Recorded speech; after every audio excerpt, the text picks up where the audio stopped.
the Bermuda Triangle. Just the mention of it sparks up conversation of hundreds of unexplained disappearances and fatal accidents.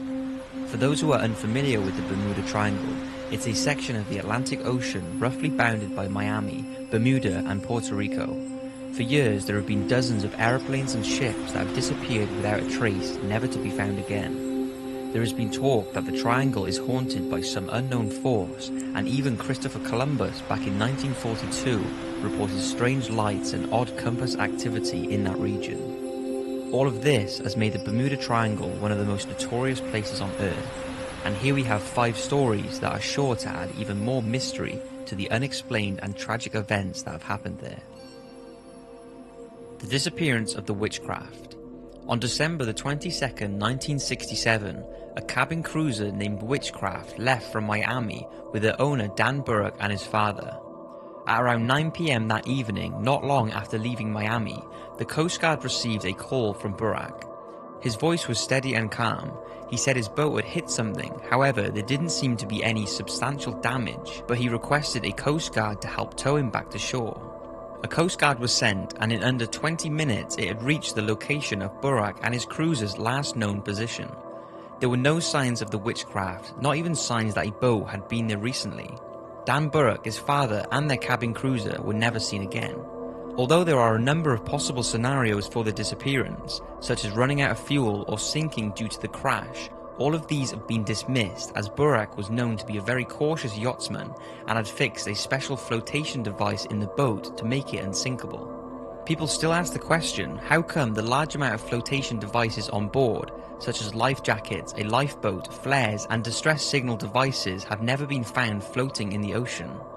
Despite a search covering around 24,500 square miles, no trace has ever been found of the yacht or its passengers. The official statement from the Coast Guard says, presumed missing but not lost at sea. It's as if something picked up Burke's boat and took it away, leaving nothing behind. Flight 19. The disappearance of Flight 19 still remains one of the most mysterious aircraft disappearances ever recorded. Flight 19 was the code name for 5 US Navy Avenger bombers that took off from a Florida naval base on the 5th of December 1945.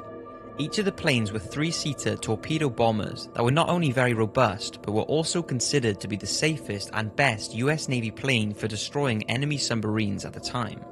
Charles Taylor was the leader of the exercise, and the other 13 pilots were trainees.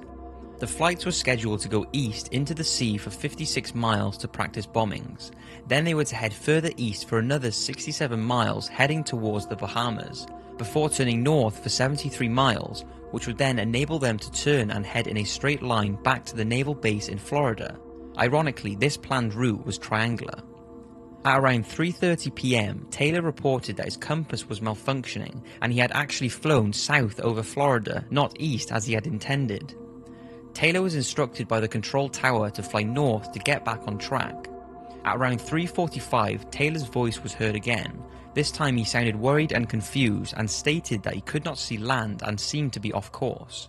He was instructed to hand over the control to one of his trainees, an instruction he apparently ignored.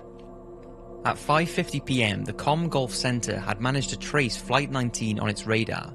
The planes were hopelessly off course, and by this time communication had broken down.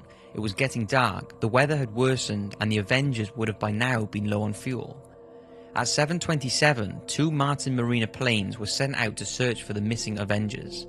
Only one of the Martin Marinas returned, the other mysteriously disappeared.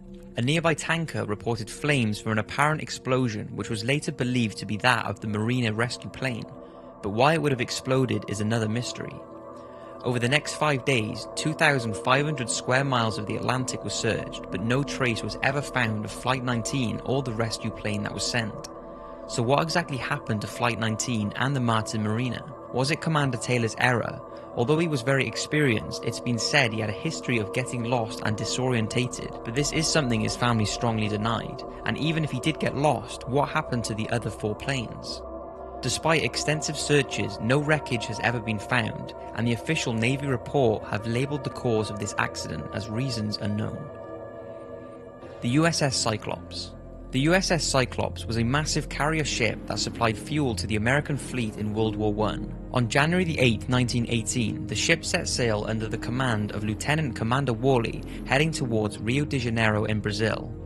After arriving at Rio on January the 28th, it docked for 2 weeks. It then departed again, heading for Baltimore. On the day of the departure, some 73 local sailors were asked to board the ship, along with the American Representative General of Rio. Instead of heading straight for Baltimore, Worley decided to stop off in Barbados to load up more cargo. On March the 4th, it set sail again, this time heading to Baltimore. It was never seen or heard of again. Despite extensive searches, no trace of the ship or its 309 passengers and crew were ever found. Over the years, there have been many theories about the ship's disappearance. Captain Worley was hated by his crew members as they believed him to be pro-German, and in a strange twist, after his death, it was revealed he was in fact born in Germany, but had later changed his name. Also, the Representative General of Rio was very popular among Germans living in Brazil. So was it sabotage? Did Worley and the General work together to sink the ship, or did they take it to Germany? There were also reports that the ship was overloaded and that crew members had previously voiced concerns over the weakening structure of the SS Cyclops. Many believe the ship was way off course, and this could have caused it to sail into a German minefield or risk being torpedoed by a German sub. Whatever the reason for this mysterious disappearance, it remains the biggest single loss of life in the Bermuda Triangle's history, and easily one of its most intriguing. The disappearance of Frank and Romina Leon. Recently married couple Frank and Romina Leon left Boynton Beach Inlet, Florida in their 16-foot boat for a day excursion. It was Romina's first fishing trip on the boat with her new husband, and she was very much looking forward to it. They launched their boat on a Wednesday afternoon, leaving their car and boat trailer parked on the boat ramp. But when the young couple failed to show up for work the following day, co-workers raised the alarm and friends and family feared the worst. The Coast Guard launched a rescue mission early Friday morning, which covered over 35,700 square miles of the ocean. It seemed that the Leons were very unprepared for sailing. Frank had recently bought the boat at auction and it was deemed mechanically unsound. Although some repairs had been done, it was unclear if it was seaworthy. They also set off without the boat having a radio, and the couple's mobile phones were left at their home and had been disconnected, meaning they had no means of communication. So, was this a tragic accident with the couple taking to the sea with a potentially dangerous boat, little experience and with no means of communication, or was this the work of the Bermuda Triangle claiming yet another victim? What do you think? Bruce Gernon's Time Warp. The story of Bruce Gernon is both amazing and controversial. Bruce Gernon Jr. was a keen pilot, and by his early 20s he already had over 600 miles flying time and considered himself to be very familiar with Florida and the Bahamas airspace. In December 1970, Bruce, his father and a business associate took off from Androstown Airport. As they flew over the Bermuda Triangle zone, Bruce could see a unique looking cloud in the distance. He didn't think much of it until all of a sudden it engulfed the plane. After about 10 minutes, the plane finally broke free and Bruce continued into clear skies. Shortly after, a similar cloud appeared. As they flew closer, it appeared to emanate directly from the Earth's surface. The plane entered the cloud, and what happened next has lived with Bruce to this day. He said everything became dark and black and that there were bright white flashing lights. The deeper they flew into the cloud, the more intense the light became, and all attempts to fly out of this mysterious cloud proved futile. After 13 minutes encased in the cloud, Bruce noticed a large U-shaped opening. As he tried to fly through it, a perfectly formed tunnel appeared.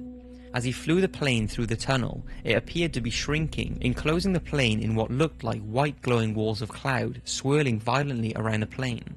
Bruce and the crew were only in the tunnel for around 20 seconds, and after exiting, he and the other passengers had a strange weightless feeling. They could see the cloud tunnel collapsing, making it look like a rotating ring donut shape. All the electronic and magnetic equipment in the plane had malfunctioned, and their compass was spinning uncontrollably. After making radio contact, radar control confirmed that they were unable to pick up their plane anywhere in the area. Bruce said the blue sky was now a dull greyish-white fog. Eventually, the fog started to break up in a weird electronic fashion, forming slits that joined together. When all the slits had joined, the sky became clear and the radar then picked up the plane's location. What adds to the mystery is that the plane was now only 13 minutes from reaching its destination. A flight that normally takes 75 minutes had been completed in less than 47 minutes. Bruce believes the plane must have passed through some kind of time warp, as they had been pushed 30 minutes forward and 100 miles further. Dozens of planes and boats are believed to have witnessed what Bruce saw.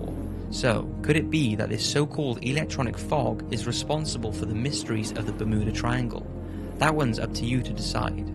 So, that's 5 stories of the Bermuda Triangle. I hope you've enjoyed, and thank you so much for watching and supporting my channel. See you next week for another video.